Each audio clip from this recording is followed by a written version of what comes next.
What's going on, New Age Insiders listeners? We are the last mark standing. Damian Salty G, heel Trina herself, the Marquis Smart. What up, Trina? Hello. So in case y'all just tuned in, this is an episode of Indie Pop. If you're not familiar with it, you got us two who gallivant around plenty of states and events and attend a lot of indie shows. Trina has not been with me in the last two, 3 weeks, because you were a little exhausted. Yeah. I had PTSD is what I referred to. Mania Week PTSD is what I referred to it to. So yeah. Without giving too much away in the opening stanza, do you want to give like a nice little brief once over of what you experienced? God. Yeah. I mean, again, it's like it was PTSD. So you're like asking somebody to relive a traumatic experience. So never mind. No, I mean it was fine. It was great. I definitely overextended myself. Did way too much during the week. Just tried to attend too many shows. Tried to do many things in between. Help people out and stuff like that. And so it wasn't really a vacation. It was a lot of work. For not having a job in wrestling, I worked a lot during WrestleMania week. You would have thought you actually had a job. The amount of tweets that I saw on your Twitter handle on timeline was crazy. Yeah. I mean, because every show that I went to, I tried to live tweet it or like Periscope it, because some stuff wasn't live streamed for people. The progress people actually asked me to take all my stuff down afterwards. So, which is fine. That's just how some promotions are. But I know there were a lot of people at home who couldn't make it out to Orlando who were really happy to see some footage like from the shows. So I tried to do as best I could to sort of bring everybody into the experience. This guy was one of those people who was not with you in Orlando. So I appreciated everything you did to try to bring independent wrestling to the masses, not even just for New Age Insiders or Indie Pop, but for everybody. Yeah. So I bow to thee. I give you a tip of the cap for trudging through Orlando heat and just pure insanity. Be able to attend as many shows as you did. Oh, yeah. Yeah. I mean, there was one night where I went to half of one. I went to Joey Ryan's show and I didn't even get to see his match. I saw Glacier though. So I saw about half of that show and then like trekked over half an hour to see the first Punk Pro show. So I tried to do two at once. There were several nights where the plan was to hit up 2 or 3 shows. And then I ended up just like staying in one place and just being in one place for like 7 or 8 hours. But it was just like continuous wrestling. There was cards that started at 12 and then you had ones that started at 7 and then midnight shows. So like literally you could start at noon and not be finished watching wrestling until 4 or 5 in the morning. That's exhausting.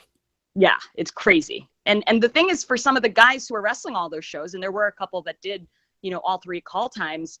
If you wrestled the midnight show, which ended at 4:30, your call time for the noon show the next day would be 9.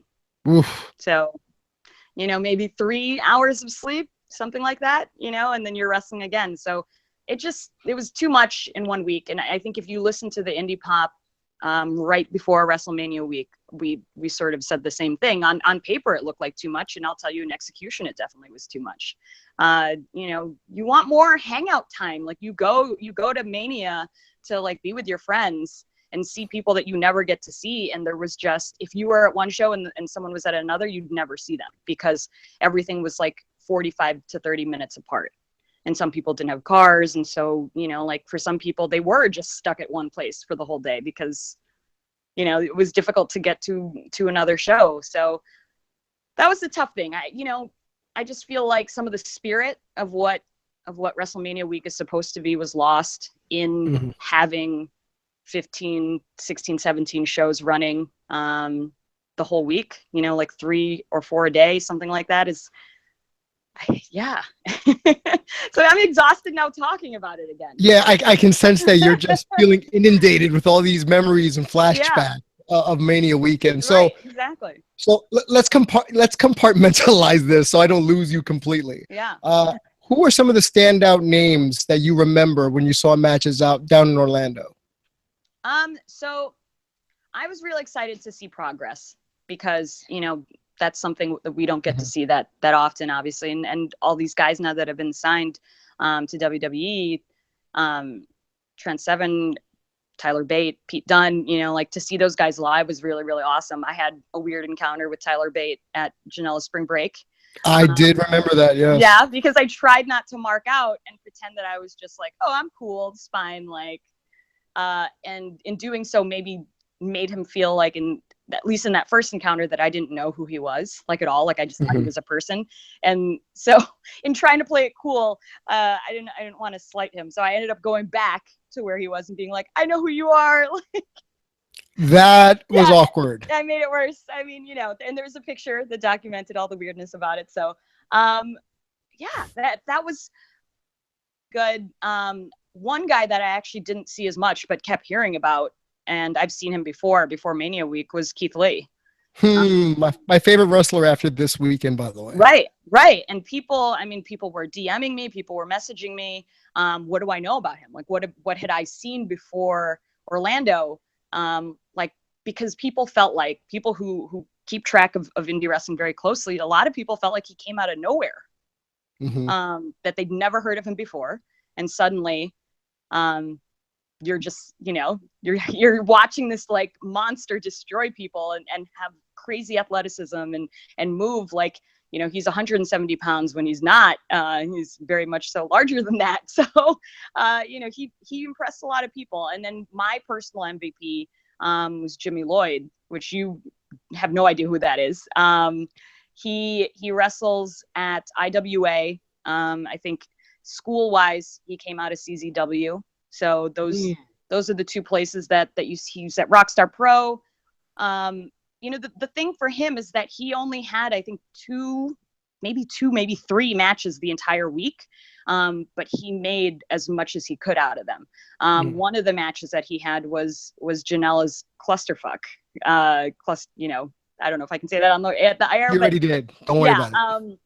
Which was just like all sorts of random participants. One was the Invisible Man, or like an invisible wrestler, you know. So all the guys that took bumps from the Invisible Wrestler were really, you know, Ego took crazy bumps off the. Of course he did. Glacier was one of the entrants. I mean, so it was just a mix of lots of different people. But I think the point was, in the end, Jimmy Lloyd beat like 10 very good wrestlers, respected wrestlers, something like that. You know, can I ask you, how did the match end? Match ended with, like, I would say 2-3 minutes, maybe a little bit more of actual wrestling, like an actual match. And so Jimmy was getting squashed in the beginning, made the heroes come back, and then ended up winning the match. And so, yeah, I mean, it was just kind of surprising, I think, for all the different people that were in that match, and all the different people that could have been booked to win it. I love that they had him winning it, and he did it in a way that was very impressive. That was like, okay, I need to pay attention to this guy. And you know, I've known Jimmy because I go to Rockstar and I go to IWA, and you know, like, to me, he's just a kid, you know, like it's as if like suddenly Kenway won like the Royal Rumble or something. Like, that's what it was like to me.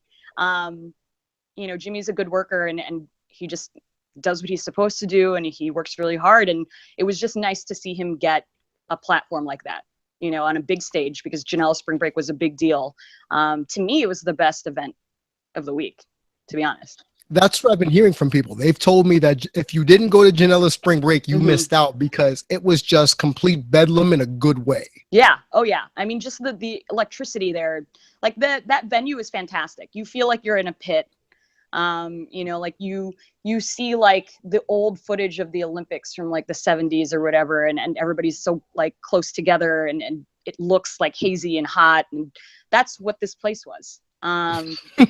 You know, like it was a pit. Like you enter like through a tunnel, and then the seats go up from there. And so everybody was just packed together, and just the feel of it was great. I mean, it's one of the best wrestling venues I've ever been in, and Janela Spring Break was just so much fun. I mean, there was wrestling. There really was. Like, I know for all the like crazy things that people heard about it, the cluster match and Janetti versus Janela. How was that? It was not bad. You know, it went much longer than I thought it would. I think we all assume that he was going to take like maybe 2, 3 at the most bumps, and then it was just over, something like a Brock versus Goldberg match, but they went, and Jannetty really took serious bumps, like not old man bumps. I don't know how to say it, like because I've watched a couple of the older guys, like I've seen Hacksaw wrestle, and there's like old man bumps that they take, because they can't take the regular bumps now. He took like young man bumps. Okay. Was he inebriated in any way? Yeah, he was a little crazy. He might have been on something, but props to him for putting on a really good match. Because I know what you mean. I think when people think was he drunk, I think we think of like some of the old Scott Hall matches where he was like clearly drunk and it was just like a mess. That's what I think of. But no, he worked it really well, and I think part of it is that this is it's not a one-off for him. Like he's working other promotions. He's not all over the place, but he'd worked a couple of promotions before Janela's spring break. So this wasn't like cold, rusty Marty Jannetty, like suddenly coming out of retirement to wrestle, somebody who's in their prime. This was a guy who'd been on the road. Like he was doing small shows in Canada and all this different stuff. And so, people, if you support indie wrestling enough, you might have seen Marty Jannetty on the circuit before Janela's spring break. I don't know. There's a part of me that feels good for Jannetty to be able to get back in the spotlight in terms of just people knowing who he is. Yeah. But another part of me, and we've talked about this before, about how is it sad? Is it sad? Where's the line? And I'm glad he didn't cross that line, because I'll get into it later. I saw a wrestler this past weekend. He crossed the line. So when I get to my part of the weekend, I'll let the audience know what that was, because man, oh man, that was depressing. Oh God. Now I'm a little like sad to hear about who this will be, but it was a lot of good stuff. Like I said, there was starting on Thursday, there was a show at 12, 7, and midnight up until Sunday. Mania, Midnight After Mania was Wrestle Circus and PW Revolver's collaboration. We didn't start the show until like 1:30. Oh, jeez. It ended at 4:30. Some people had flights at 6 a.m., so they went straight to the airport. So, it was crazy. A lot of stuff going on. But if I had to do it over again, it's like I would attend less shows, and I would ask, promotions to just not do as many midnight shows, for example. Like the midnight shows, I feel like, are what really sort of killed the vibe, like the whole like let's hang out and people that we never get to see sort of thing, because it'll be like, oh great, I'll see you at the midnight show. It's how much do you really see them? You're watching wrestling. Like, I mean, even if you want to catch up or talk or something, like it's still not the same as like hanging out at a Denny's at 1 a.m., which is pretty much the typical like wrestler hangout, or Rock and Roll McDonald's, which is right across the street from the Westin, which is where WrestleCon was. So that's the thing. Like I would have liked it if there were less things to do. You know what I mean? Because I feel like we all, as good wrestling fans, feel like we need to be at every show.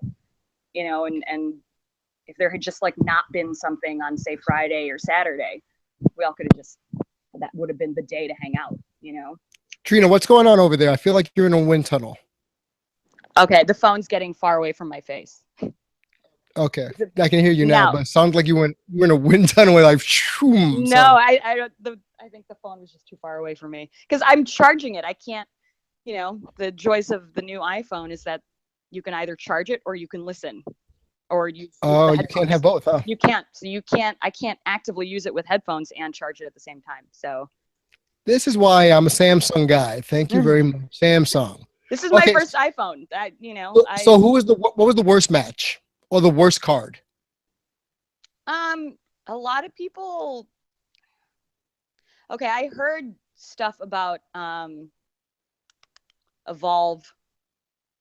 Was it Saturday night? The one where Drew McIntyre was supposed to be. Okay. Yeah, like that was a mess. So much so, if you're interested in or so inclined, go back to Papa Hale's Twitter. He went off. He went off on them, just in terms of being unprofessional and because I think there was a feeling that like they should have known that people that they had advertised on the card like weren't going to be there. So why not like just plan accordingly? I don't know. The people that were there like didn't like it. I know some people are going to hate this, but I know for a fact that like Soo Young, who was working the Super Show also and was going to rush over to do Evolve, got there a little late, and she got yelled at and didn't get to perform. What do you mean they yelled at Soo Young? What the hell? Yeah. So I mean, hearsay. This is just what I heard. I don't want. Okay, so like, then out there. Yeah. The ones you saw, I should say. Mm-hmm. Yeah. Which one was the worst? I had one that didn't even start. That like got canceled before it even started, and so that was pretty bad. What, the entire card? Yeah. Yeah. What the hell? Because the talent didn't show up. Like people just didn't show up. I mean, which is understandable if you worked, like a midnight show the night before or whatever, who knows? And then maybe you went out. I don't know. I could see that. It was a Saturday morning show that just got scrapped like 10 minutes after it was supposed to start. So the stuff like that, there was a lot of stuff like that. Logistically, I mean, I think if you were there, and I mentioned it before, is that it's about 30 to 45 minutes to get from anywhere, because I-4 is the main road there, and that's the only one you can use. And so if you get stuck in traffic, it can take like an hour. So, I don't know what I was saying now. Some people were there was just too much stuff going on. I totally lost my train of thought. Yeah, I know. And well, part of me feels that you're not trying to throw anybody under the bus, and I respect that. So yeah. You'll tell me off air. You don't have to tell me what the promotion was on there. Yes. I get it. Okay. So logistically, it was a nightmare to get from show to show. So somebody like a worker, like a performer, if they were working the first half of one show, which you've talked about this before, like in the New York area, people do that. They'll be the first match on one show, like hustle over to another show, and they'll be the main event, which is what Soo Young was trying to do. She was an early match at CZW, and then she was going to head over to be in a later match in Evolve, and didn't make it. And apparently got yelled at and like kicked out.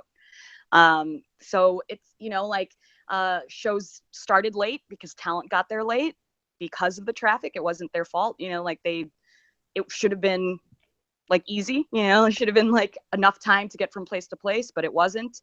So a lot of shows started really late. The show that I went to see for Joey Ryan on Wednesday night started an hour and a half late. Oh, wow. Yeah, which is why I missed most of the show, because I promised that I was going to head over to Punk Pro. So I saw maybe the first 20 minutes and then left, when I should have seen an hour and a half, and then had enough time to get over to Punk Pro. But well, you referenced Punk Pro earlier. Can you tell me a little bit about them? Because I've never heard of them. Yeah. So I was super excited about seeing them in Florida, because they are a brand new promotion down there. And they booked a ton of the guys from the St. Louis area. A lot of the guys that I work with at Glory Pro, in the St. Louis area, Chicago area, Matt Nix, who does freelance wrestling, they booked him. So, I saw the card and I was like, I know all of these people, so I have to go to the show and support them. It's a great thing that they're doing. It's interesting, because I've been promoting their June 3rd show in Indianapolis, because we're going to celebrate Dan Jensen's birthday there. Mm-hmm. If you look on their website, they advertise an interactive wrestling experience. Yeah. And so the way that they laid it out for their very, very first show, which was Wednesday night during Mania Week, was the MC, I don't know, the guy he's not the owner. I think there are other people. It's a group that owns it, and he just like is the face of the company. He encouraged the crowd to just have emotions and feeling. And if you feel like chanting something or screaming something or whatever, just like, do it. Like the very essence of punk rock, pretty much, and so like everything was encouraged. It was pretty much in a storage unit. Like if you've seen like Storage Wars, like think of like the biggest storage unit you could find. They put a ring in one corner, and then you had audience on on two sides. So the two other sides were set up against the corner, and then you only had audience on the other two sides, and then like a tiny little dressing room that they'd made, like, you know, quartered off to be like to be a dressing room. And so it was close quarters, no chairs, we were all standing. You know, just it's almost like a backyard feel, like if you'd put it in a storage unit or like a big garage, you know, like, because they were definitely spilling into the crowd. At one point it was out in the parking lot, you know, and then so we all like hustled out of the storage unit, like single file, to go see what was going on outside, and then hustled back in single file, you know, so stuff like that, you know, just lots of different things, you know, like the space was small on purpose, no chairs on purpose, to give it that like sort of punk rock feel. So basically, I would not have showed up because there's no seating. So yeah, I mean, we found Papa Hale's a chair, you know, stuff like that. There were some chairs, but I think you really have to get there early. I think there were maybe like 10 chairs for the first like 10 people that got there, but like 90% of the crowd was just standing. I was leaning against one of those like punching bag dummies. So like, I know JJ Williams has like a ton of reaction shots from me next to a boxing dummy. I don't know if you know what I'm talking about. Like, you know, I do. Oh, like those punching thingies. Yeah, I know what like they are. that you train like martial arts on them. Yeah. But it's like a man's torso and head, so that you know like where you're striking. And that's what I was like. It was like as if he was my date or something, because every time I had a reaction, I'm like grabbing on the dummy. So yeah, it was a little weird. I mean, you know, whatever. The place is called the Dojo. When you drive into the parking lot, you really are driving into a bunch of storage units converted into businesses. You know, 2 doors down was a church. And so on the sign on the outside, it just says wrestling and then like the phone number. Like, that's it. Like, wow. It's kind of the greatest thing ever. You know, it's like Sally's Nails, Christ Emmanuel Church, wrestling. Like, so it's fantastic. I mean, like, all of it feels organic. It feels real. It feels like these people love wrestling, that they want to give a different experience to the fans. And so I highly, highly recommend Punk Pro Wrestling, which I know their next show is June 3rd in Indianapolis, and a bunch of us are going to be there. Again, it's a lot of the same guys. Trip Cassidy, who I actually don't see that often. He's in Atlanta a lot in the South. But Gary J, Davey Vega, you know, pretty much everybody that you see at Glory Pro will be in Indianapolis for Punk Pro Wrestling. That's cool. Yeah. And let me mention that I think that's their second show, and they're already traveling. So FYI, you know, all the promotions that don't travel, which is a lot of them, or maybe all of them, I don't know. Punk Pro made it a point to say, like, look, you know, we want to bring this to the masses. We want to bring it to as many people as possible. So we're going to travel. So like boom. Yeah, boom. Second show, Indianapolis. And I've been promoting it a lot, and people have been coming out of hiding, because they just, you know, like, they don't have a lot of wrestling in Indianapolis. So everybody's super excited about it. You know, there was supposed to be a show there, I would say last month or in February, and got canceled last minute. So, you know, the history isn't great. It's not rich with wrestling right now. And so Punk Pro going to Indianapolis is a big deal for the scene. Well, let's hope that they have more traveling dates than maybe I can show up, because I can't go that weekend, but now you have me interested. So yeah, it's one of those situations where when I hear about something, and like you said before, there are familiar faces showing up, so that makes me want to go. But I don't know the atmosphere, so that would be exciting for me. And I'm sure it would be exciting for other wrestling fans out there that had to go to someplace different to experience pro wrestling. Yeah. Oh yeah. I mean, that's the thing, like, Mania Week, for all the shows, the like plethora of shows, the like 3 or 4 shows a day, it definitely gave the indie wrestling fan a taste of what's out there. Because there's a lot of different things out there, and it's not for everybody. You know, Chikara ran a show. I've never been to a Chikara show. I've had tickets before and couldn't go. So they did something different. You know, some people actually thought the Progress show was boring. You know, like, they're just not into like the British strong style. So it just depends. You're not going to love every show. Right. I do like all the different styles, so I can't actually say there was a show that was not good. But I do have to agree with Papa Hales in the WrestleCon Super Show. They had a Team Ospreay versus Team Ricochet, which everybody was so excited for because obviously the first time that they wrestled, it was, you know, the match of the year last year, one of the matches of the year. But this was an eight-man tag. So Ricochet had 3 guys that he brought in. I think Sami Callihan, I can't remember who everybody was, and Will Ospreay had 3 guys, and so it was an 8-man tag essentially. A little bit of wrestling, mostly just antics, like mostly just dance-offs, mostly just comedy. And if you know anything about Papa Hales, who's been a guest on the show, he likes pure wrestling. He just likes the graps, you know, like he just wants to see talent and athleticism. And this match didn't have it. I mean, essentially the first part was Ricochet and Ospreay doing some of the same stuff they did from the first match, some quote unquote flippy shit, dance off, comedy stuff, and then a little bit of wrestling at the end. So, you know, so it was rather shticky. It was shticky, and I think this was also the same show where Sandman came to challenge Joey Ryan after Joey Ryan already had a match. So Joey Ryan had his match, he wrestled, he retained the DDT Pro Heavy Metalweight Championship, and he's about to leave the ring. Then Sandman's music hits, and if you know anything about Sandman, it took him 20 minutes, 25 minutes to get to the ring. Because he started from the top of the rafters, came down, poured beer in people's mouths, you know, just walked on people's chairs. So, and that's the ridiculous thing, is that Joey's belt is a 24/7 belt.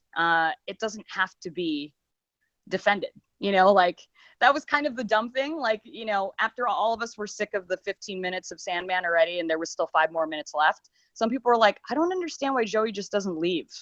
Like, you know that this man is coming to challenge you for your 24/7 belt. Like, why would you stand there in the ring and wait for his 20-minute entrance? And Sandman ended up winning. And if you ask Joey Ryan how many times the 24/7 belt changed hands, God, I think it was like 24, 23, something like that. Like, he recited them all to me because he had just written them down on an email to DDT Pro. But I know Jack the Jobber over at What Culture won it twice at some point. What? Yeah, he's a 2-time DDT Pro Heavy Metalweight champion, by the way. Yeah, because how come you didn't get in on this? You should have been in on right? that. I know. It's look, I haven't even gotten a lollipop from Joey Ryan yet. So, you know, there are a lot of things on my bucket list here that need to be crossed off. But what Culture did a show, which I'd heard mixed reviews on, and Joey Ryan was on it, and so it switched hands multiple times during that show. And Jack the Jobber, I think, won it 2 different times. So I don't know. Lucky. I heard a lot of weird stuff about that show. Well, I guess I'll look into that a little bit more then, because now it's something, because What Culture doesn't put on a lot of bad shows. They usually put on good shows. Right. And I think what we see on the stream, for example, here in America, when What Culture puts on a show in England, is a very loyal crowd. You know, it's like watching NXT at Full Sail. Like, those people are there in England. Like, they know these guys. Like, it's just a thing. And I think half of the crowd in Orlando was unfamiliar with that. Or like, I don't know, you know, there was a weird feeling. Some people told me, and I can totally see this, that they felt like the crowd was just there for the guys of What Culture. You know, like, and not even the wrestlers. Yeah, that's true. Yeah, like, those guys are more over than any of the wrestling that they're promoting. You know, like, it's just like people going to hang with Adam and like both Adams, you know, and Jack and stuff like that. And it's just like a little club. And if you're not into that sort of thing, like, if you're actually there for wrestling, it didn't necessarily deliver, considering some of the other matches that were on that week. So if you had to grade your entire weekend, well, strictly just being at events, the wrestling you saw, because we already know logistically it was a crapshoot, what would you give the grade of just the wrestling you saw? I would say it's a B minus. Wow. Yeah. I mean, there were standout matches to me, but as a whole, I mean, if you attend 3 shows a day, or you attend so many shows, and that accumulates, like, you're seeing a lot of the same stuff, and so, people had to do something different to get your attention. If I was there on Tuesday, I went to Wrestling 2.0, and that was awesome, actually. Sammy Callahan, Leo Rush was there, Moose. I mean, that was really fun. Like, that was one of the best parts of the week to me, because it was early in the week. It wasn't crazy yet. That show was like in a classroom practically. It was just in a really tiny place, and a lot of the wrestlers that showed up early were just there hanging out. Like Ricochet was there, Marty Scurll was there, just like hanging out. Like, it felt like this is like an insider thing. Like, this is what like real fans who come in early get to see. People were fresh. That's the thing. Like, people weren't exhausted yet. Like, so that was one of the best things I saw, was Wrestling 2.0 on Tuesday night, which a lot of people didn't get in until like Wednesday or Thursday. And then, and so Punk Pro was a great experience. Janela Spring Break, which was Wednesday night. Yeah. Top-notch show. And yeah, I think everything just sort of blurs together after that. Because you're exhausted, and there's no way for you to really take it all in and look at it without tired eyes, Which that brings another question for me to tell you, is that given that you saw a lot of the same wrestlers mm-hmm. day in, day out, was there anybody that by the end of it you just got tired of looking at? Oh God. Sadly, these are going to be people that I love, that all of you know that I love. It's like, I likened it to like spring break, when you're in college. I don't know if you ever went on vacation with like a group of your friends. I did. And it's like in small doses. When you see each other daily, maybe you see each other like after work or whatever, it's fine. But when you're with the same people, like straight for 5, 6 days, even your best friends become your worst enemies. And so, they're just people that I just kept seeing every day, like all the time, that, by Sunday or whatever, I was just sick of them. So I'm not going to name names. I mean, you guys know a lot of the people that I'm friends with. Surprisingly, I actually didn't get to see very much of Joey Ryan. Like, the most that I saw of him was getting to drive him to the airport on Sunday. He wrestled a lot, but I chose the shows that he was not wrestling in to see other people, because I see Joey all the time. And so I didn't see him that much, but yeah, a couple other people I saw just too much, like, and I've seen their stuff, like this is where I feel like you could have given some slots to younger wrestlers, because, it was nice to see a lot of guys come down and just try and get work. Kurt Stallion, jumps out at me because he actually stayed with me. I had a 3-bedroom condo, so he got to stay with me that week, and he was only booked, I think, for 1 show when he arrived. He arrived in Orlando on Wednesday night, booked on 1 show, ended up getting booked on 2 more, and then winning or like, winning the spot at the Bubba Ray Tommy Dreamer seminar. Yeah. So, I mean, he definitely made the most of his week. I know there were other younger guys who came down and just showed up to shows and said, "Hey, do you need somebody to do anything?" Which that's real dedication. That's hard work. That's making the most out of your opportunities. So that was really nice.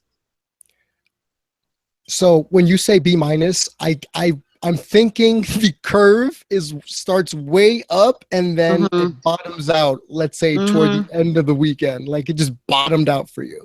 Yeah. I mean, because it's a blur. I remember very distinctly certain moments, and a lot of them were, I remember certain moments at Wrestling 2.0, and then I remember Punk Pro, and then I sort of remember Midnight After Mania, and that was it. This kind of sucks as a wrestling fan that I'm going to admit this, but like, I haven't watched Mania all the way through. Like, that's okay. I haven't had a chance to, like, I'm so behind on stuff.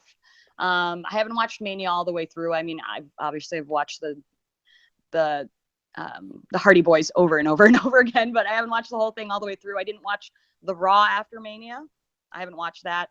I ended up going to SmackDown, so I saw that. But yeah, I mean, it's, you know, like I'm still recovering. I mean, what's the date? It's the 26th.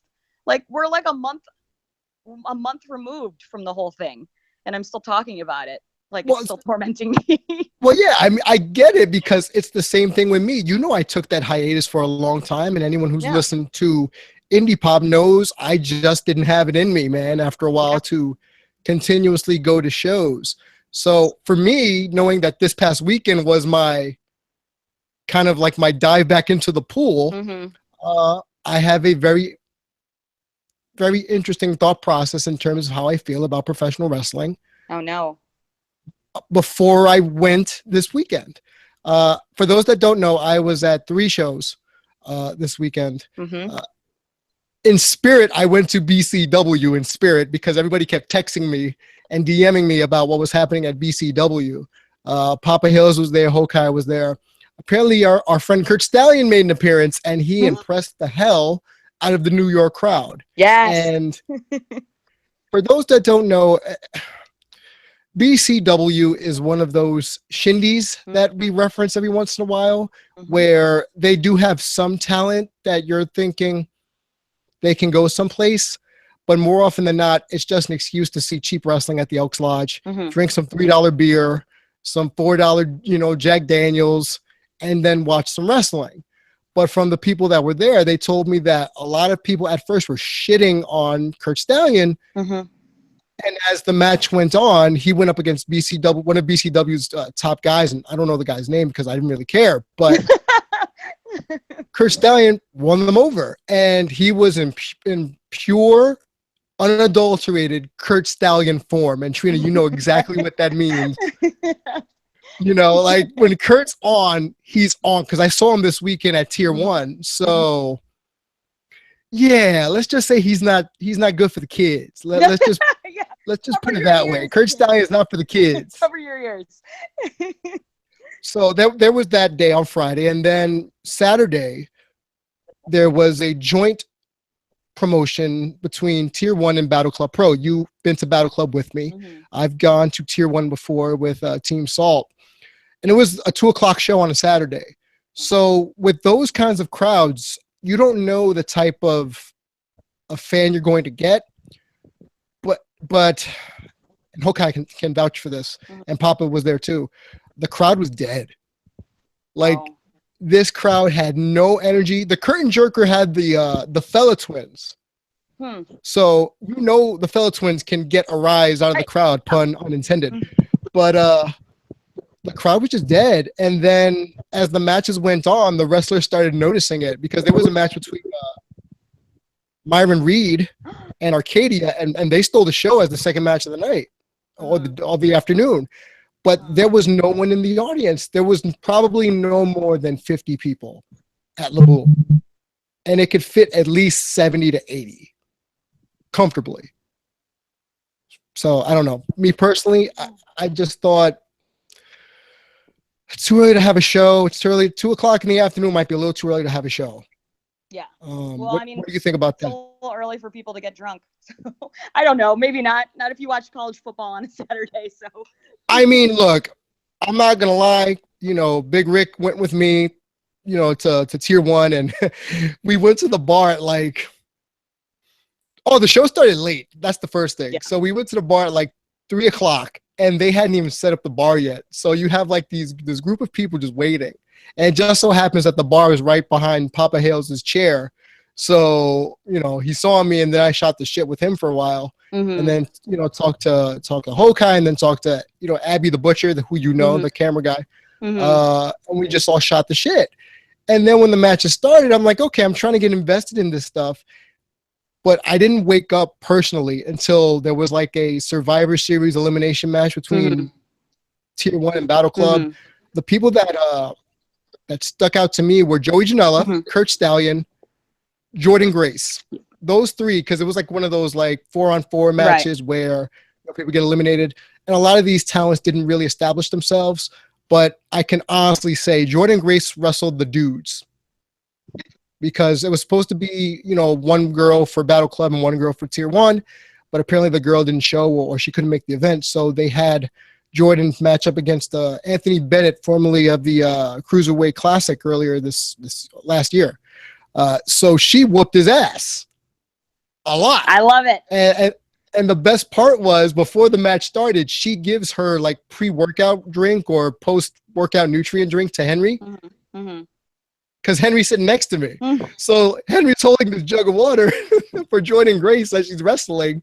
And during the match, she's like, "Can I have it back?" And she drinks and gives it back to Henry. And I'm thinking, wow, okay. This is definitely a crowd that's for people who love professional wrestling, and the wrestlers know that. Like Chris Dickinson referenced this in a match he had with Keith Lee. He said, "I feel like I can joke around a little bit because this is an intimate audience, right? And we can just have fun, sort of like the house show of indie shows, right? You know, where there's only like 30 people in the crowd, so they can take some chances and be silly. But I'd be remiss if I didn't mention this. Fred Yehi. I've talked about him a billion times, Trina. Yeah. Fred Yehi for months now. He got shine this weekend. He got a lot of shine this weekend because, you know, he's one of the premier talents for Evolve. But the fact that he was on this card and people got to see this, I call him a wrestling hobo. You know, I've said it before. Like, he has his scruffy beard. He looks angry.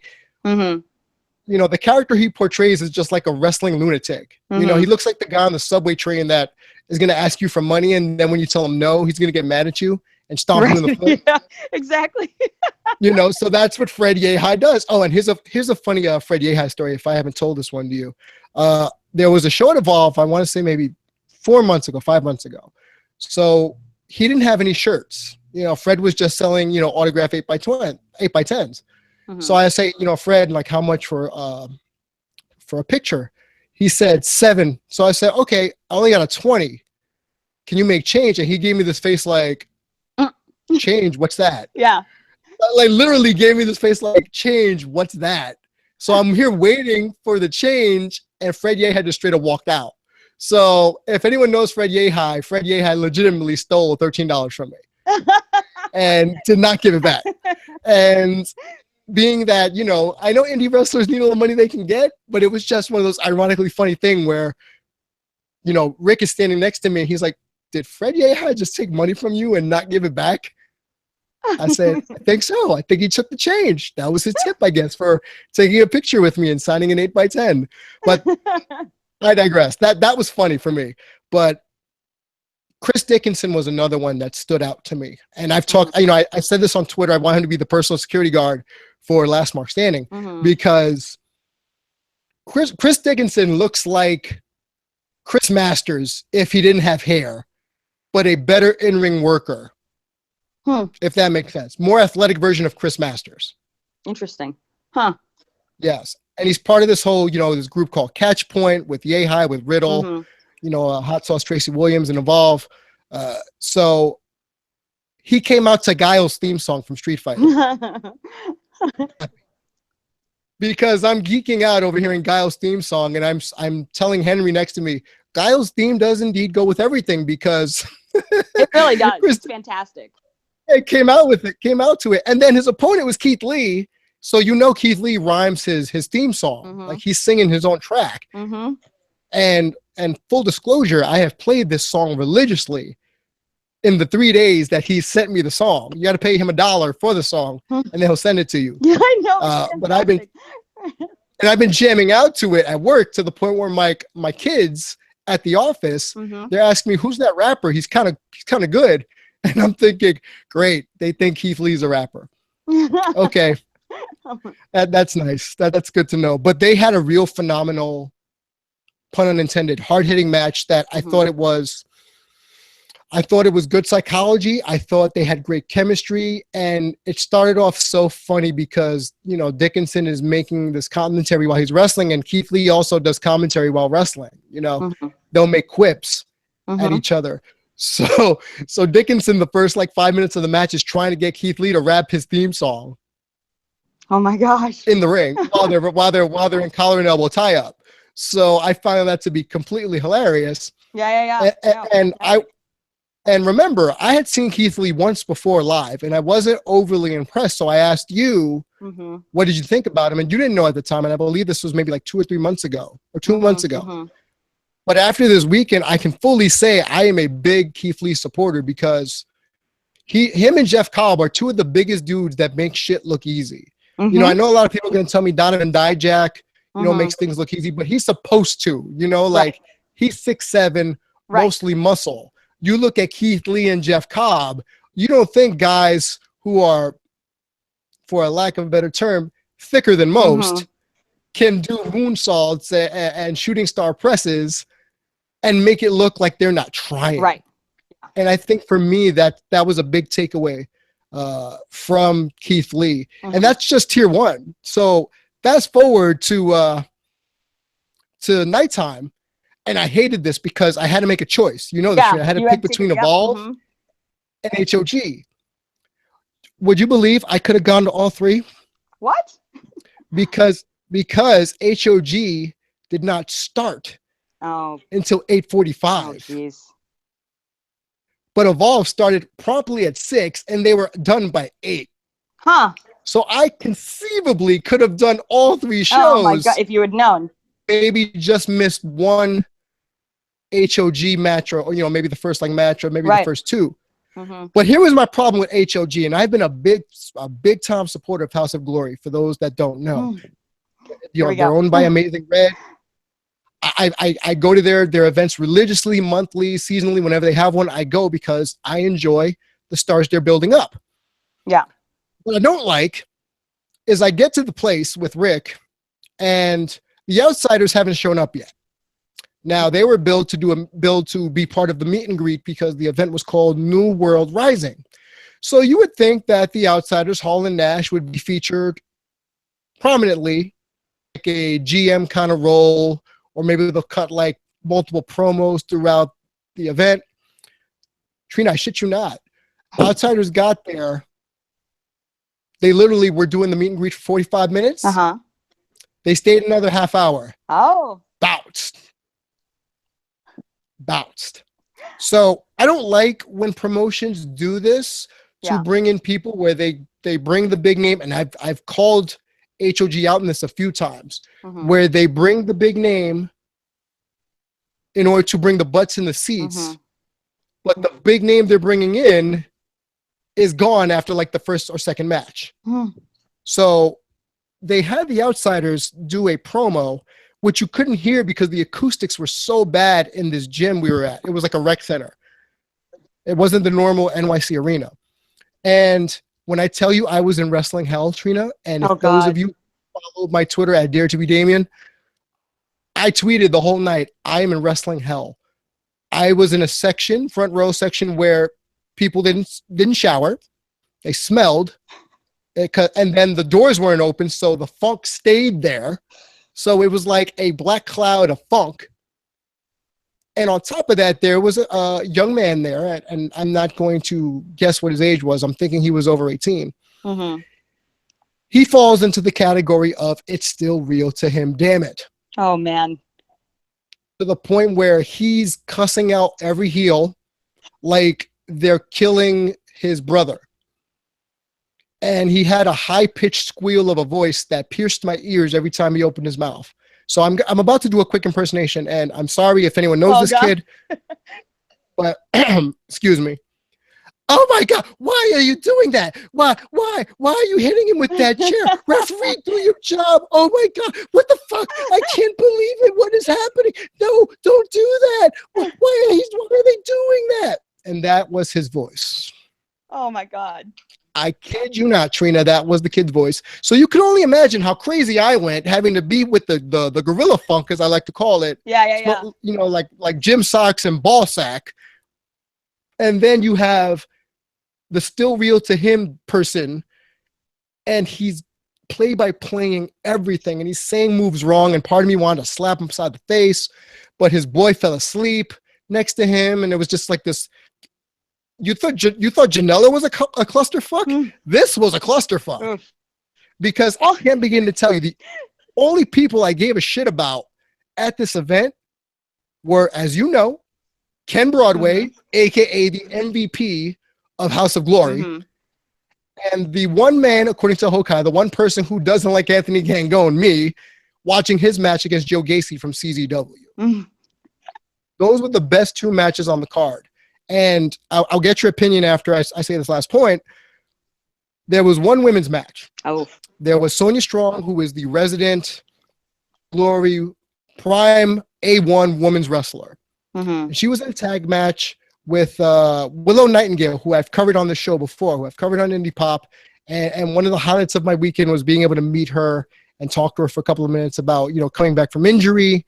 And I wasn't kidding when I said I want to get her on the podcast. So Trina's going to have to work her magic to get her on Last Mark Standing or on Indie Pop. But it was a tag match with those two going up against one of HOG's newest trainees who are finally supposedly ready for the big time. Her name is Violet, who is dressed like Starfire from Teen Titans, if you know who. No, I don't. Like a violet colored outfit, and I want people to Google Starfire, and she looked like a purple superhero. And I know I'm probably speaking a little bit hyperbolically, but that's what she looks like to me.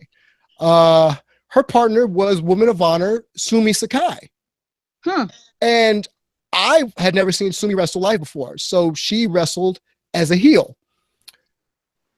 When I begin to tell you, Trina, that this was by far the worst match of the night, and you know how much I love women's wrestling, and it pains me to say this, but Violet was nowhere near ready to be on an active roster.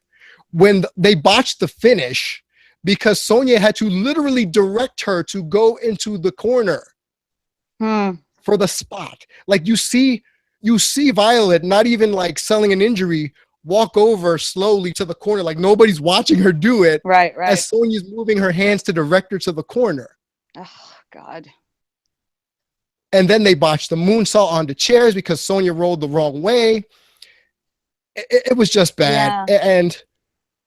And honestly, the only reason I'm going to show up for HOG now is for Broadway, is so I can boo Gangone because everyone knows I hate him. And to see the big names they bring in. Because the next one is next month, and they're bringing in Bobby Fish, Kyle O'Reilly, and they're bringing back Cody Rhodes, which if you're a listener to Last Mark or Indie Pop, I was not a fan of his last match for House of Glory. So, Trina, when I tell you this about House of Glory, what are you thinking? I'm really sad. I'm hoping it's a one-off. Because if you guys rewind or, go back a few months and go to Damian's review of their end of the year show, which was spectacular and made me feel like I needed to book that a year in advance. It sucks. I hope it's a one-off. I hope maybe the next House of Glory show you go to isn't such a cluster. Maybe they book like more reliable talent. I don't know, but. Well, they do now. Like I said, they have Kyle O'Reilly. They got Leo Rush coming back. They have Cody Rhodes coming back. Ken Broadway will be on the card. Another person who surprised me, and I'm sorry I didn't bring his name up earlier, was a wrestler by the name of Matt McIntosh. He's called the Bad Apple, even though he's from Jersey. I've heard of him. We saw him at Battle Club. Actually, okay. Oh, and by the way, do you recall the one wrestler who had an issue and is now in prison, right? I'm not going to mention their name, but that. Yeah. They referenced him at House of Glory. Ooh. They made a joke about it. That's a little tacky. I'll tell you off air what the joke was, tacky. But it left me and Ricky saying, oh, no, don't say it. And then they said it, and I cringed, and I didn't like it. Yeah. So, yeah. So the fill-in opponent was Matt McIntosh. Now, he worked at Tier 1 also against All Ego. And All Ego all week leading up to the match was shitting on him on social media. And let me tell you, I don't know if it was the new braids in his hair because McIntosh braided his hair. But he was by far and away vastly improved than the first time we saw him at Battle Club. Wow. Like, if I was to see him the day after Battle Club the first time, I would think, this dude's nothing but a janitor. You know what I mean? Like, he's not memorable. But he showed up at Tier 1. beat All Ego, and then had the match of the night with Ken Broadway Ooh. at HOG when the crowd didn't know who the fuck he was except for me, Ricky, and maybe 2 other people. Right. And they kept screaming, "Who the fuck are you?" Right. You know, I love that. And he had a great match with Broadway. Now, not for nothing, Broadway brings the best out of everybody. Yes. I've said this. He's 22, Trina. I didn't know he was 22. That's blowing my mind right now. I really didn't know he was that young either. That's amazing. I really hope a lot of our friends at other promotions can bring him out, but I've been told about some HOG politics that may prohibit that. But I would hope that maybe Glory Pro, Rockstar, AAW, AIW, right, is be able to bring him over, because that kid can go, man. That kid he gets heat. He can go. He had these orange trunks on where people were calling him Reese's Pieces, and that chant got over. And it was like Reese's Pieces. And he didn't care. He just had the match of the night with Matt McIntosh. And I can honestly say that was great. And before I let you talk, and I know I've been rambling for the last like 10 minutes, there is a part where I've said it on this show and I've said it on Indie Pop where there's a line. Mm-hmm. There's a line for old wrestlers to keep doing their bumps or to keep working matches. And I've asked you numerous times, and I've asked the audience of Last Mark and Indie Pop, where's the line? Mm-hmm. I think I saw the line. Oof. And I saw it for a particular wrestler this past Saturday at HOG. It was Psychosis. Oh, yeah, you texted me about that. Oh, man. He wrestled a tag match with Super Crazy, who can still go. Super Crazy can still go. And they went up against Private Party. But if you watch that match play out, oh, my God, Trina, I felt so horrible for Psychosis. I didn't know what to say. He was limping during the, walking to the ring. He was limping on his spots. I think he took maybe 3 bumps. And he just looked like crap. Yeah. Ugh. So I wanted clarity. I talked to Hokai the day after at Evolve, and he said that part of the reason why Psychosis is like this because he's been doing death matches in Mexico. Oh my God. I'm thinking, oh my God. Dude, what the hell are you doing death matches for? Oh my God. Oh my God. Oh, that's craziness. That's just good. Super Crazy can still go. Can we look at how old he is? I'm going to find this. Yeah. It's like watching your dad try to do something he was good at 20 years ago, and he still thinks he's got it, but he don't got it. No, I know what you mean. Death matches in Mexico. That just sounds like all sorts of wrong. But Super Crazy still got it, and they went up against Private Party, and I told you I like them as a tag team. I think more promotions should book them. I know they've worked for CZW, but I would like to see them get out a little bit more because I know CZW has like a working arrangement with House of Glory. But those were the bright spots. Psychosis is 45 years old. Okay. Super Crazy and him are the same age. Yeah. And Super Crazy can still go like he's in his 30s. Right. Limitedly, like he has to pick his spots. But in tag matches, he can still work a match. Right. I was pissed. I was pissed for Psychosis. I'm right. Well, stop. This goes back to something that's a little bit more of a Last Mark Standing subject, but longevity in this business, and some wrestlers are very much aware of it. That's one of the arguments that Joey Ryan brings up when people say something about his gimmick. He's like, you know what? I'm still going to be wrestling in 30 years. I can still do what I'm doing because I'm taking care of my body, and then I love him, but Joey Janela is on the other side of the spectrum, and he prides himself on killing himself for fans, and destroying his body for wrestling. And so, I think if you're doing death matches at 45, maybe you haven't shown the best judgment, and it's like, you want to put on a good show for the fans, but if this is going to be your career, this is going to be your job, you have to be cognizant of the fact that this is not something that you may be able to do at 45 years old if you don't take care of yourself. So agreed. It's like Terry Funk. Terry Funk was wrestling hardcore matches at 60. Right. Excuse me, for ECW. So that tells you enough right there. But it was just sad to watch. Yeah. And I hope Psychosis, if he is hurt from all the death matches, at least gets to rest up. Yeah. I didn't like what HOG did, man. I felt it was grimy. I felt it was a little dirty. Yeah. You know, especially with the joke about the wrestler and you know, and then they took a shot at Evolve for saying, Yeah. you know, oh, well, unlike some people who are funded by the WWE that are having a show 5 blocks away, we don't need that crap. We are HOG, and it's like trying to rile up the crowd. And I'm thinking, Yeah. this isn't working for me. Yeah, that's not a good look. That's not a good look. I mean, it just doesn't fit with the current stage or atmosphere. I'm blanking on the word. The current state of independent wrestling right now. Right. You know, the way things are is about collaboration and supporting each other. And you don't see a lot of people, you know, a lot of promotions bad mouthing each other. I mean, you'll see fans bad mouthing promotions, but for the most part, everybody's pretty supportive of each other and trying to do joint shows and collaborations and things like that. And so that's not really a good look, you know, when you've got promotions all over the place teaming up, you know, different parts of the country.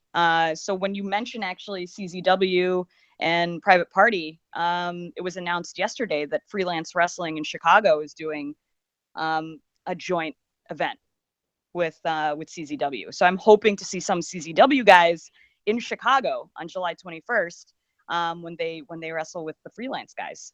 July 21st. I actually might be able to go out there that weekend. Right. Yeah. And apparently there's an extra show. You know, I'm friends with Matt Nix, who started Freelance Wrestling, and there's another show afterwards. So I mean, there's just going to be a lot of wrestling that weekend. So it'll be really interesting to see, because Freelance definitely has their own style that is different than CZW's style. So we'll see how that meshes. But I've been meaning to make it out to Freelance Wrestling, and I made it out to CZW with you and Hokai. So that'll be really fun. But yeah, that's not really a good look, and it just doesn't fit with the current climate and the atmosphere of indie wrestling right now. Yeah, you know, it's more about inclusion as opposed to excluding folk. And right, that's what you and I talk about. We talk about inclusion all the time on this show, our show. Right. And that's just not the way independent wrestling works. And not right now. I don't know, man. Not right now, at least. I mean, you know, like, especially I would say like in the last year, people have been trying to work together as opposed to tear each other down. You know, maybe it's like a testament to what's going on in the rest of the world, but whatever. In indie wrestling right now, everybody's really supportive of each other. And if you listen to indie pop, you know that in the St. Louis, Kansas City area specifically, you know, there's a company here who bought up all the indies. And so there's very little indie wrestling left in the St. Louis area, particularly. There's only one left in Kansas City. And you still see a lot of those guys, because a lot of them have part-time contracts with that organization, and then they still wrestle, you know, for the other independent organizations on their off weekends. So you have guys that work for both companies, and though they are like rivals, everyone's still really supportive of it. You know, like, people have their own opinions about the way that this company's running their wrestling business, but at the end of the day, very publicly, everybody is really supportive of each other. And so in one city alone, you know, that has a rich history of independent wrestling, where a company has bought all of the independent wrestling promotions and is now like the main thing in town, you'd think there would be a lot of animosity, especially considering the way that they run some of their business and the way that they view wrestling. You know, maybe you guys know some of my opinions about it, but even the top players and all of that playing nice. You know, everybody's supportive of each other. And so that's just not to badmouth Evolve and in that way, and then make that joke about, you know, it's just, that's not the way it is right now. You know, it just doesn't fit like with what we're doing. Like, we're all about loving wrestling and having a good time, and just like, yeah, there's no place. And I know it was to get heat, but I don't know. It didn't sit well with me. Either commentary didn't sit well with me. Right. So it left a bad taste in my mouth. Rick even mentioned it. He said, "I've never seen you get up and run out of an event so fast." because normally you stay to talk to, I stay to talk to people, you know, catch up with some familiar faces. Nope. Minute HOG ended, the minute gang go one, out. Ran out the building. So I have to ask you, Didn't this care. is interesting because you telling this story, and I think like in light of other events, I see a bit of a pattern because so you have HOG shots fired at Evolve the night of their show. You know, we're just reeling from the JBL Morrow situation.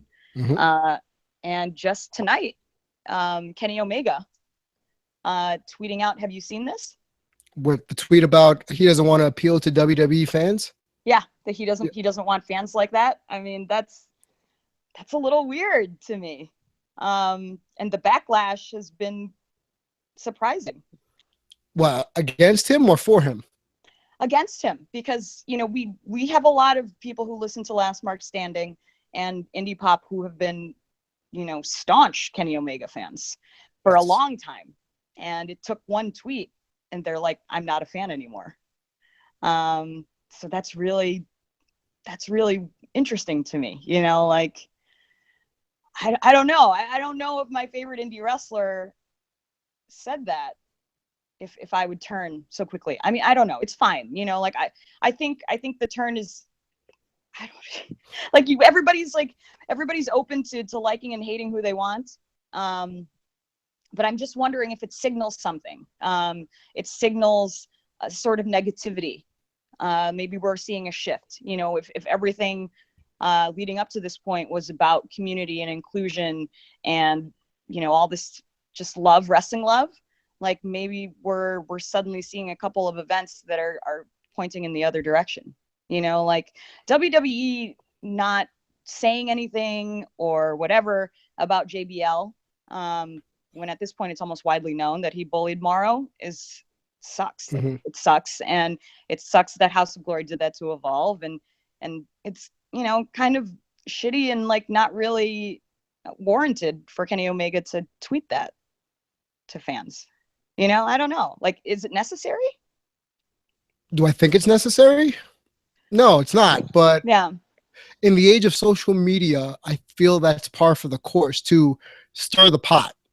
And it gets attention, it gets heat. I mean, we're talking about it, so obviously it did its job. Right. And I tweeted, I was like, you know what, Kenny's just trying to like have optimal heel heat before he jumps to the Fed, you know, like so that when he jumps over to WWE at some point, like he'll come in like the biggest heel of all time, you know, like it's kind of brilliant if that's what's going on, but who knows? I don't know. You know, maybe when we do Last Mark Standing, we'll do a follow-up to the bullying episode, but you know, everything's sort of resolved itself now, but it's left like a bad taste in my mouth, you know, and then you pair it with like all the other things, you pair it with that House of Glory, talking trash about Evolve and then Kenny trashing the fans. It's like, okay, I hope we're not riding a wave of negativity suddenly. Well, you know what it is? This industry can be so fickle. 1 minute we could all be at each other's throats because social media does that to us. The next minute we could be holding hands singing Kumbaya after a couple of shots of Jägermeister at like a local indie event. Or it could be you and I sitting down from across from each other and just having a conversation, even though we may or may not agree over a topic. But for me personally, that is a way to push me away, to be bullies, to be, for lack of a better term, to be a jackass. Yeah. You know, in terms of just wrestling and wrestle fandom. And we've talked about this on here and on Last Mark. We don't stand for that stuff. So if wrestlers are going to be the bullies now against fan bases, and I know that he probably did this just for heat, but we are in a climate where no one plays that bully card right now. You know, people have a theory about JBL, which I found fascinating about, if you listen to King Ross on What Culture, about why he was named on the SmackDown Live. But go watch that. I'm not going to spill it here. But I want to end my part of the show just on a good note. So I went to Evolve 83. There was a bad thing that happened. I told you about it off air. I'm not going to say what it was, but Mm-hmm. I DM'd you it, and it's not the first time it happened to me. And I kind of just shrugged it off. It happens. That's just how people interact with you sometimes, Mm-hmm. and Mm-hmm. that is what it is. But I will say, from a production standpoint, they are the premier independent wrestling organization. It Mm-hmm. could be because they have that WWE backing. Who Mm-hmm. knows? But personally, I understand it. I understand why they have this quote unquote farm system mentality to WWE, because you see all these people who go from Evolve to Mm-hmm. WWE. Mm-hmm. Tommy End, any one of the cruiserweights. You Mm-hmm. know, people are saying eventually Riddle is going to go if he drops the weed habit, but now they got Galloway Mm-hmm. back, being McIntyre. But there was some good matches, and there was some great wrestling for Evolve 83. I got there. I know I tweeted you that I was going to get there late. I got there in the middle of the first match. All Ego Mm-hmm. was in the first match, so at least I got to see him. And you know how much I appreciate what he does. Chris Dickinson worked really well. Again, he worked the match that I found. What's the word I'm looking for? It was refreshing. Wrestler works so many times in one weekend and still have oomph and pop in his moves, and he wasn't mailing it in or just doing his normal spots. So I thought that was good. Mm-hmm. The match of the night was Kyle O'Reilly versus Fred Yehi. Like, if you follow my Twitter during that match, Mm-hmm. I was trying to get over a both these guys chant, but people were not going for it. They were divided. Kyle O'Reilly fans on one side, Fred Yehi fans on another, and they beat the living shit out of each other. Mm-hmm. And they had so many holds and counter holds and actual wrestling holds. So if Papa would have been there, he would have loved it, because I know Civil was there, Mm-hmm. Henry was there, I was there, Mm-hmm. Hokai was there. Just, it was a great match. And if you haven't seen on Flow Slam the match between Fred Yehi and Kyle O'Reilly from Evolve 83, please do me a favor and watch it. Mm. That was amazing. Now, on the other hand, we have a match that looks good on paper, but for me didn't live up to the expectations. And that was Zack Sabre Jr. versus Lio Rush. And you would think these two people, Trina, Yeah. will tear the house down. And I've seen them have great matches with other people. I just don't think they had great chemistry together. I was gonna say, I mean, if I think about it, maybe their styles don't They mesh. don't mesh. Yeah. The only time their styles really worked well is when they were trading stiff shots, forearms, European Right. uppercuts. Right. And of course, that's Zach's bread and butter, aside from joint manipulation. Leo's thing is athleticism, high flying, and agility. Mm-hmm. To be quite honest with you, I would hope that their next match is way better, because if I had to give it a rating, I'd say it was a 6 out of 10. And that's me being generous, because when you bring in an outside person to go against the house title, that person is going to lose. So I had no vested interest in Lio Rush winning the Evolve Heavyweight Championship. Just didn't like it. The match just wasn't my thing. I know Leo can do better because I've seen him with Ken Broadway. Yeah. I know Zach can do better because I've seen him with tons of people, and he has won me over. His match with Timothy Thatcher at Evolve a couple months ago at La Boom, where you see me jumping up and down like a little kid in the background. That was a great technical match. And I think that's what it was. It was a good match. It wasn't great. But overall, I would say Evolve is a good product. I know they have WWE allegiances. I understand that. So people are saying don't call them an indie. But I would still rather watch a well-produced product Yes. than watch someone who just brings in names. For instance, May 7th, when we go out there for Glory Pro, the first card, I'm getting all excited because I can't wait to go, was amazing. So if they could replicate that feel of action with bang for your buck, with an intimate setting, they're probably the second best independent promotion I've been to. Oh, snap. I have so much pride right now. Like, I don't know. Like, I feel like a proud parent. Oh, this is awesome. I mean, They got me. They got me contemplating going to St. Louis for the May 27th one, even though I already have tickets to HOG that weekend. So I'm being pulled. So I'm like, if this car knocks the ball out of the park, yeah, I'm gonna have to go and take the plane ride over to St. Louis and right. to watch Glory Pro, and then on Saturday morning fly back to go to HOG. That's amazing. I would love it if you did that. That's so amazing. The thing is, like, Mike is pretty cognizant of the way that we're building these cards. And, so May 5th, we are hoping will be better than the first show. And then May 27th, July. And then we have July is Cody Rhodes. And August is going to be running up against SummerSlam. Yeah, I know. Yeah. I'm disappointed. Right. And so, Papa Hales was so impressed by the first show that he's already decided that he's doing his birthday in St. Louis. He's skipping SummerSlam in New York to go see Glory Pro that weekend. So I don't know, like we're banking on it. We're banking that every show is going to be better than the last. And that's what we're hoping. So fingers and toes crossed for me.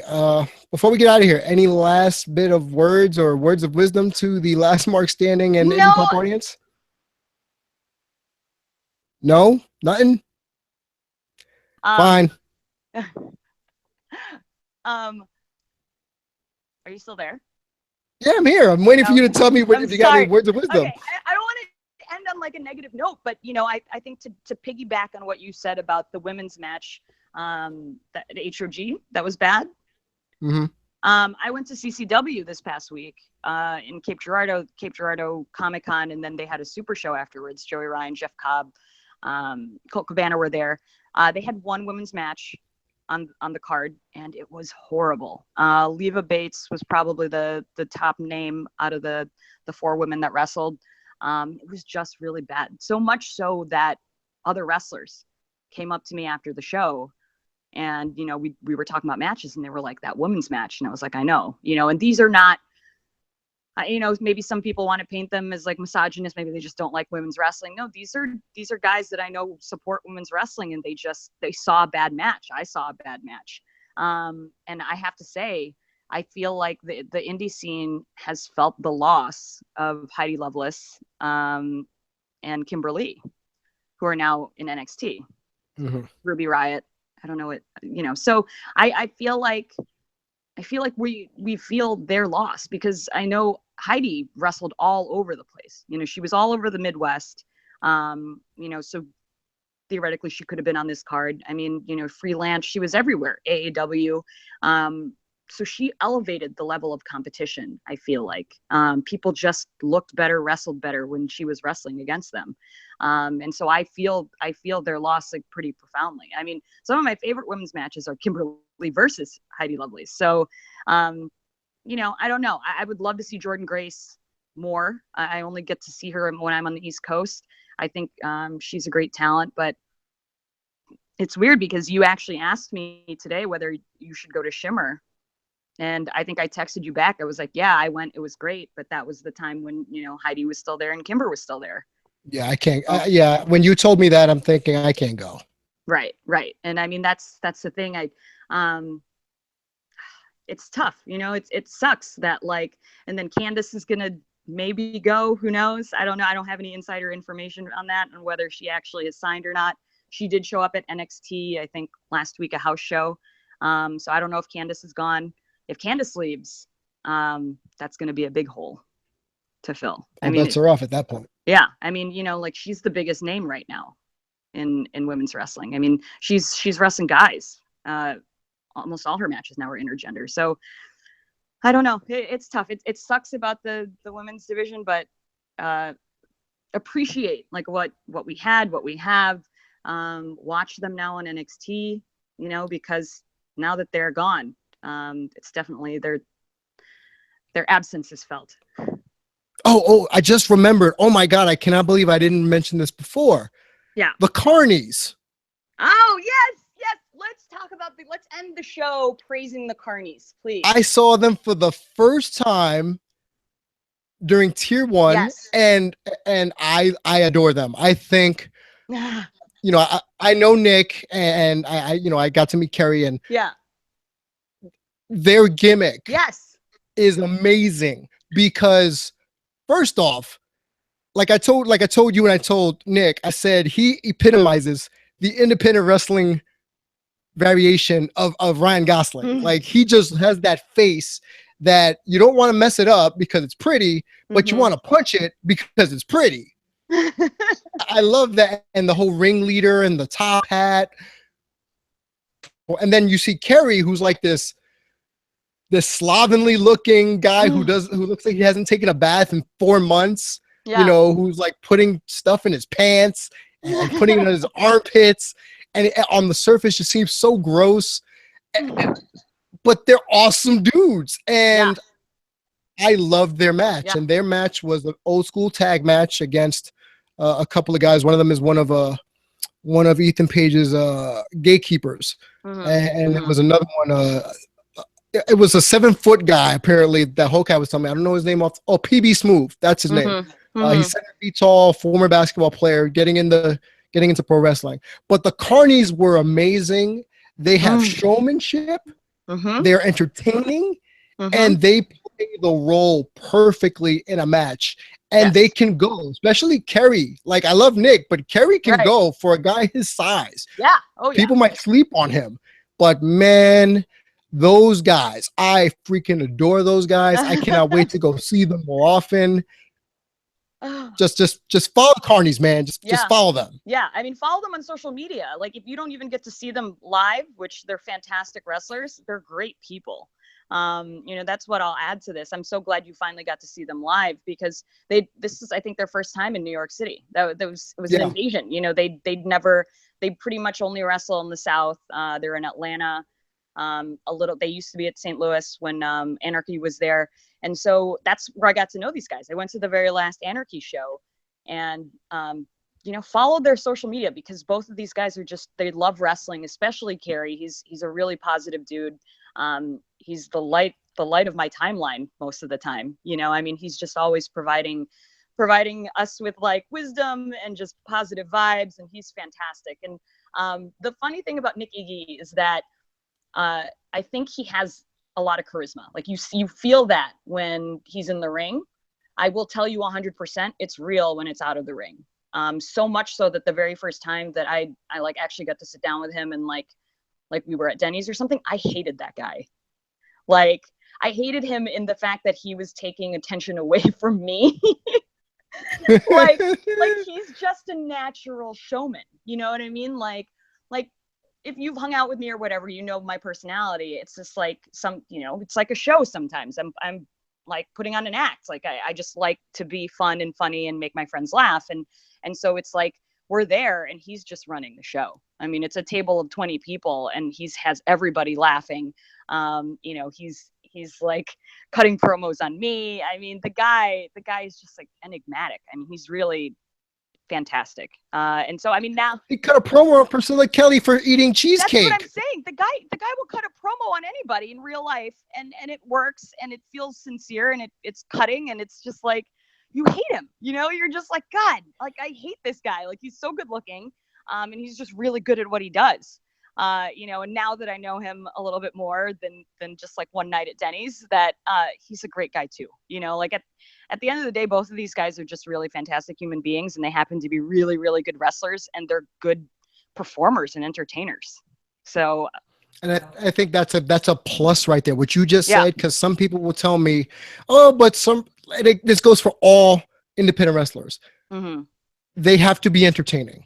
Mm-hmm. And I don't mean they need a shtick. I mean, in the ring, can they be entertaining even if they aren't the greatest, let's say, mic person, or they don't have theatrics, but can they entertain? Because that's the whole point of going to wrestling, is you want to be entertained. It's sports entertainment. Mm-hmm.